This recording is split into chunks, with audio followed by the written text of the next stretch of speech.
और अध्यक्ष जी आप देखिए कि ये डिस्टर्ब तब करते हैं कि उनको अंदाजा आता है चोट बड़ी गहरी होने वाली है। उनको मालूम है कि मुसीबत में फंसे हैं आज, और कुछ लोग बोल करके भाग जाते हैं और झेलना ऐसे बेचारों को पड़ता है। माननीय अध्यक्ष जी, कभी कभी मैं ये विषय बहुत प्यार से कह रहा हूं, नाराज मत हो जाना।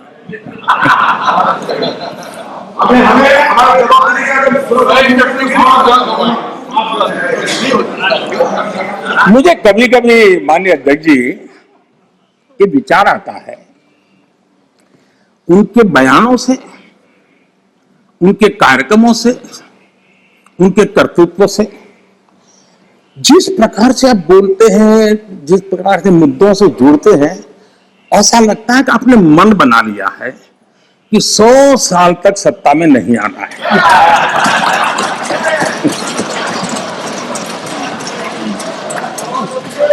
कोई ऐसा नहीं करता जी। थोड़ी सी भी आशा होती, थोड़ा सा भी लगता हाँ यार देश की जनता फिर से फुलहार करेगी, तो ऐसा नहीं करते। और इसलिए खैर अब आपने भी तय कर लिया 100 साल के लिए, तो फिर मैंने भी तैयारी कर ली है।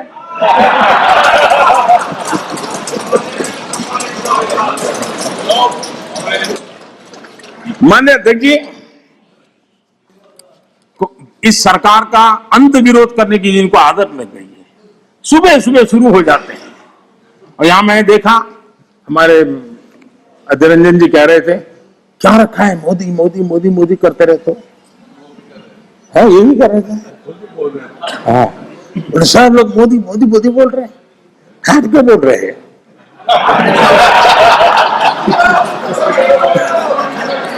आप लोग सुबह सुबह होते ही शुरू हो जाते हैं। एक पल आप लोग एक पल मोदी के बिना नहीं बिता सकते। अरे मोदी तो आपकी प्राण शक्ति है। मोदी जी प्रधानमंत्री, इसलिए मोदी जी को नाम तो करना ही पड़ेगा।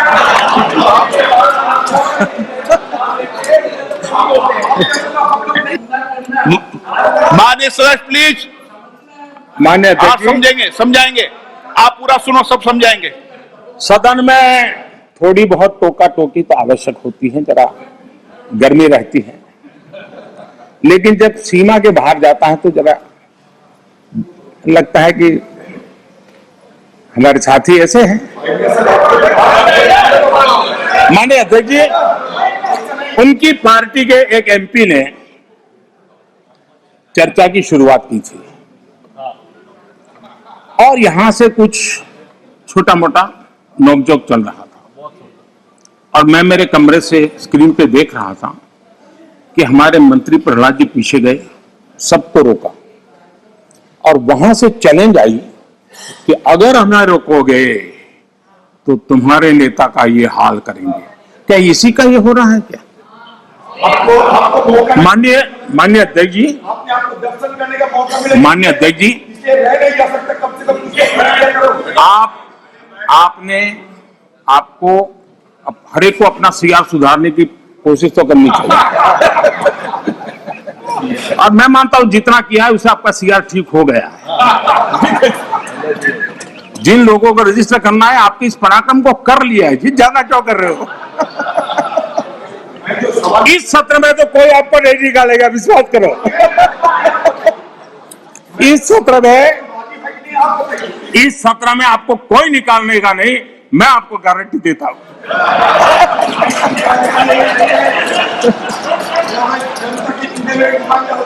ठीक है, इस जगह से अरे भाई ऐसे ही बच गए हो।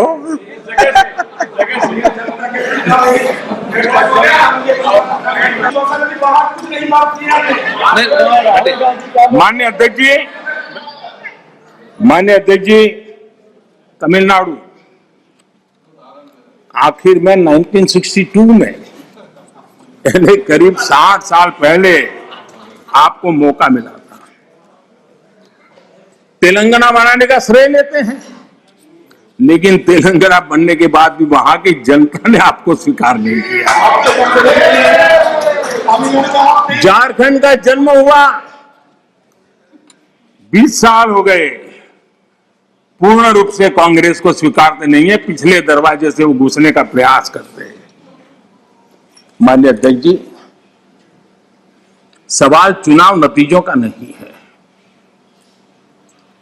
सवाल उन लोगों की नीयत का है, उनकी नेक दिली का है कि इतने बड़े लोकतंत्र में इतने साल तक शासन में रहने के बाद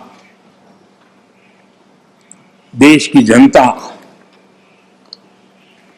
हमेशा हमेशा के लिए उनको क्यों नकार रही है। और जहां भी ठीक से लोगों ने राह पकड़ ली, दोबारा आपको प्रवेश करने नहीं दिया है। इतना सारा होने के बावजूद भी हम तो एक चुनाव हार जाए ना, महीनों तक न जाने इकोसिस्टम क्या क्या करती है। इतना सारा पराजय होने के बावजूद भी ना आपका अहंकार जाता है, न आपकी इकोसिस्टम आपके अहंकार को जाने देती है।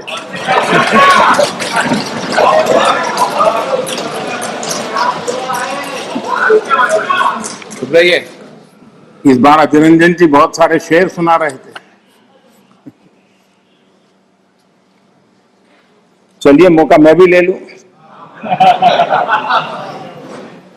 और जब अहंकार की बात मैं कर रहा हूं तब तो मुझे कहना ही पड़ेगा, वो जब दिन को रात कहें तो तुरंत मान जाओ, वो जब दिन को रात कहें तो तुरंत मान जाओ, नहीं मानोगे तो वो दिन में नकाब ओढ़ लेंगे। जरूरत हुई, रोजगार की बारे में बात कीजिए। जरूरत हुई बेरोजगारों को रोजगार